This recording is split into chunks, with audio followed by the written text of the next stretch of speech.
9 essential things you need to do before you head off on your travels.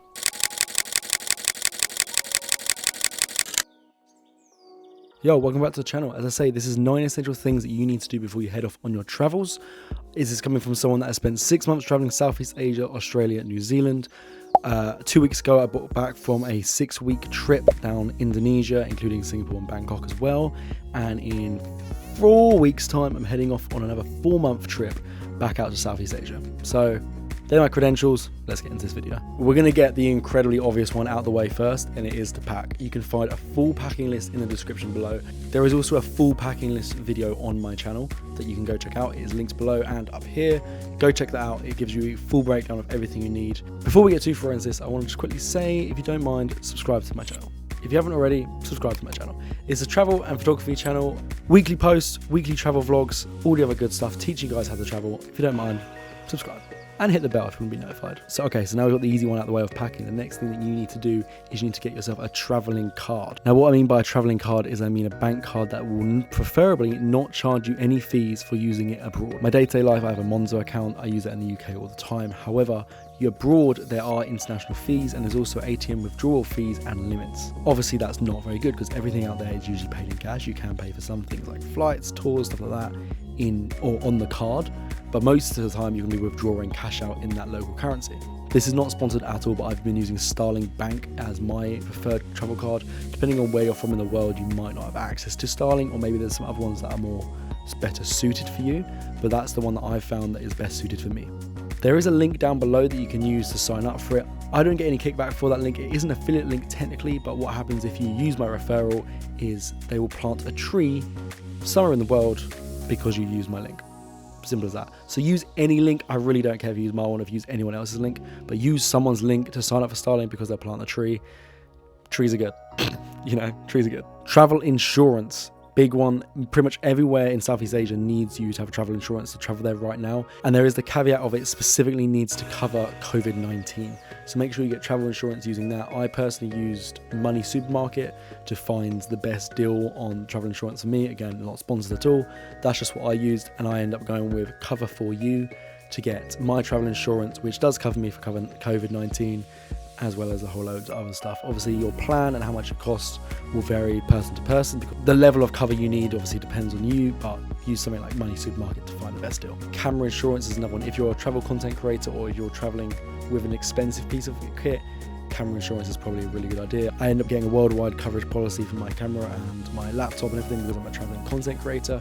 I don't want to be in that situation where I've got to pay for it all, basically. So get insurance. Documents. There are 2 main documents that you need, and I would advise you keep them on your phone at all times and a printed out copy at all times.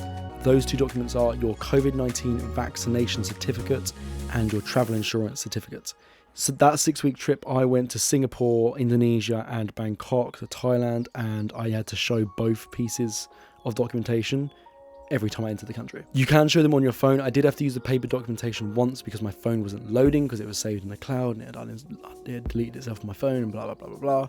So have the paper documentation there as well, just in case, but most of the time you're just going to use it on your phone. Prep yourself for any monthly outgoings that you're going to continue having while you travel. Now, I know that might sound a bit weird, like why would you have monthly outgoings if you're going to be abroad? However, if you're paying for Netflix, you're paying for Spotify, you're paying for the Adobe suite, whatever your monthly outgoings are in your personal situation, maybe you're going to keep your car and you're going to keep it insured because you're only going for a couple of months.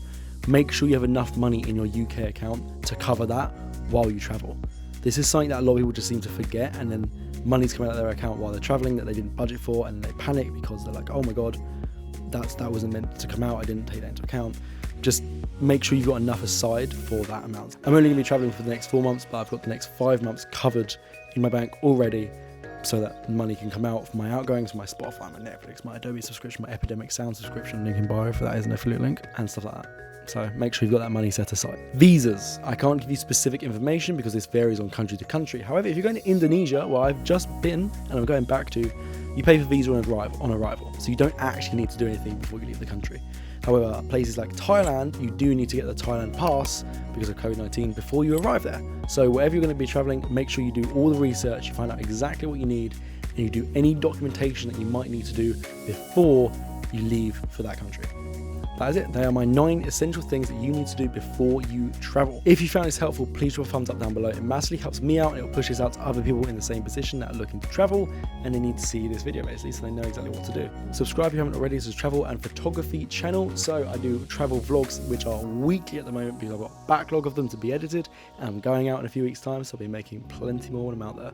I also intend on pivoting my content towards teaching you guys how you can travel, showing you how possible it actually is and how you can do it cheap. I'm a budget backpacker. I will be backpacking on a budget, and I'll be showing you guys exactly what to do. For example, I just released a video which was my Singapore budget breakdown. I told you guys exactly how much I spent in Singapore over the 4 days that I was there, so that you guys have an idea of how much you should budget to go to somewhere like that. Hashtag LukePalms shoutouts on the screen now. If you don't forget, if you're on Instagram, use hashtag LukePalms to get shoutouts at the end of these videos and weekly on Instagram. Sort of weekly, you know the drill. I mean, I'm a busy man, you know. All the other stuff that YouTubers tell you to do, and I will see you in the next one. Don't forget to take the shots. Peace.